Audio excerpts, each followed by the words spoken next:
খালি ছিল, এরপরে দেখো অবস্থাটা কতটা দূর পর্যন্ত লাইন হয়েছে। আর আমরা জানতাম যে আমাদের ঘণ্টেশ্বর মন্দিরে অনেকটাই ভিড় হয়, তাই আমরা তাড়াতাড়ি সকাল সকাল এসেছিলাম, তাই তাড়াতাড়ি পুজোটাও হয়ে গেছিলো। অনেকে তো আবার 2টো থেকে 3টে থেকে লাইন দিয়ে রেখেছিলো, যারা বাঁক নিয়ে এসেছে তারাও মানে অনেক আগে থেকেই এসেছে। তো এখানে পুজো দেওয়ার পর এখানে এই জেঠিমাটার কাছ থেকে আমরা তিলক কেটে নিচ্ছিলাম আর চারিদিকটা ঘুরছিলাম, আমাদের চেনা জায়গা তাও একটু ঘুরছিলাম, সব ভিড়গুলো দেখছিলাম।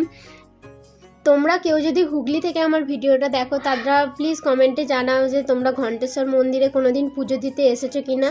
সে যাই হোক, আমার চ্যানেলে যারা নতুন প্লিজ চ্যানেলটাকে সাবস্ক্রাইব করে দেবে। আর দেখতে পাচ্ছ যে কতটা পরিমাণ ভিড়, এখন প্রায় সকাল 7টা 7:30 বাজে, তো এখন থেকেই এতটা ভিড়। আর এই যে কালী মন্দির, এই কালী মন্দিরে পুজো দিয়ে আমাদেরকে বাড়ি ফিরে যেতে হবে, কারণ বাড়িতে একটু কাজ রয়েছে। জানি ভিডিওটা একটু ছোট হয়ে গেছে, আর একটু করলে ভালো হতো, কিন্তু টাইম ছিল না, বাড়ি ফিরে যেতে হবে। তো আজকে হর হর মহাদেব বলে ভিডিওটা আজকে আমি শেষ করলাম।